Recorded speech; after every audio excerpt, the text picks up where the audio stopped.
This is Black Maternal Health Week, and I wanted to share my story. A couple of months after I gave birth, one morning I woke up and I was in excruciating pain. The pain was so bad that I couldn't ignore it. I started running a fever of 103, and everyone assumed that maybe I had COVID because we were in the middle of the pandemic. So with the fever and how I was feeling, my husband told me that I needed to get to the hospital immediately. So I went to the hospital, and by the time I got there, the fever went up to 104. So they immediately started doing tests on me. The first test they did was a COVID test, and it came back negative. I didn't have COVID. Then they did blood work, and the blood work came back that my white blood cells were very high, which meant that I had developed an infection. So I had an infection, but they didn't know where the infection was in my body. So they admitted me into the hospital. They started me on antibiotics, general antibiotics, but they still didn't know where the infection was. So I began to ask questions, asking them, okay, so what test are you going to run? What's going to happen next? And then they told me that due to the holiday and due to the fact that this was a Jewish hospital, they didn't operate certain machines on the weekends because they were observing the Shabbat. And I'm like, what do you mean that you can't run certain tests? And they were saying that they were short-staffed and they didn't have enough people, and that there was a waiting list for people who were before me who had more critical issues than I had to take MRIs or CAT scans or what have you. So at that moment, if I had the knowledge that I have now, I would have left that hospital.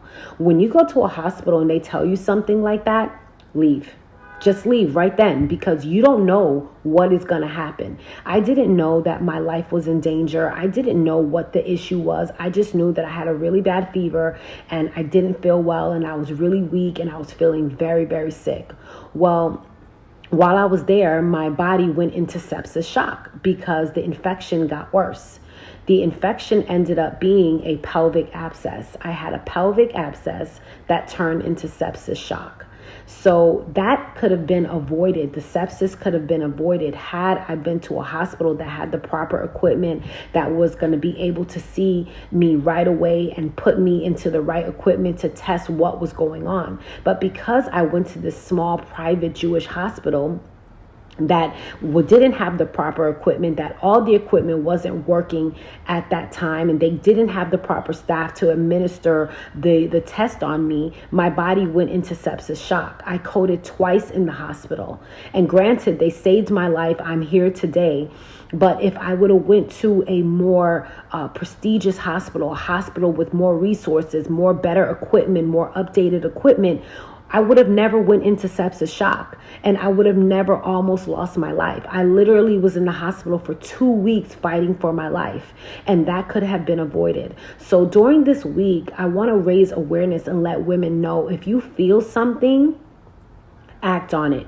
You know your body. You know how your body feels. If you are talking to a doctor and they don't believe your symptoms, they don't believe your pain, do something about it. Go to another hospital. Go see another doctor. Do not play with your life. If I knew what I know now, I would have left the hospital that I was at in Queens, New York, and went to Manhattan to a more prestigious hospital where they would have been able to take care of me, run all the tests, do whatever they needed to do right then and there. But because of the hospital that I chose, I had to wait. It came to the point where my husband wanted to airlift me out of that hospital, but the sepsis had gotten so far into my bloodstreams, they didn't think I would make it if I left the hospital. I literally was fighting for my life. So I get emotional talking about it because I still to this day can't believe that that was me, that it actually happened to me. So you don't know what's going to happen in life. No one knows the future. And you may find yourself in a situation you can't believe you're in. So make sure that you do your due diligence. Make sure that you do your homework, that just in case something should happen, you know where you want to go. You know the hospital that you want to choose. You know, and you have certain things set in place to prepare if God forbid the worst happens. And I wanted to raise awareness, and I just wanted to put that out there. I'm very healthy. I never had anything like this happen to me. I never had high fevers. let alone a pelvic abscess. The pelvic abscess was due to from my C-section and my past surgeries that I've had due to my infertility, and it caused me to have a pelvic abscess, and the infection caused me to go into sepsis shock. So these are life-threatening issues. This is very, very serious. I saw my life flashing right before my eyes. And granted, at that time, my daughter was only 6 months old. So you could imagine how I felt. And when I realized I was coding in the hospital, I called my husband and I said, something's going on. All the doctors just ran in here. They're screaming at the top of their lungs.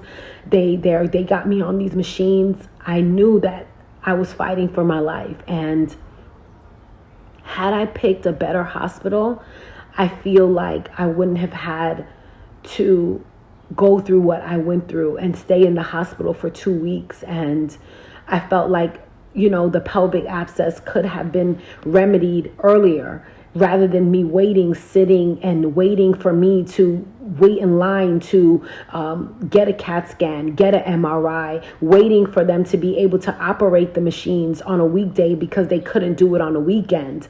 So many things I look back on now, and I realize that we have to take our life into our hands, and you have to be your own advocate. You cannot trust anybody with your life. You have to advocate for yourself.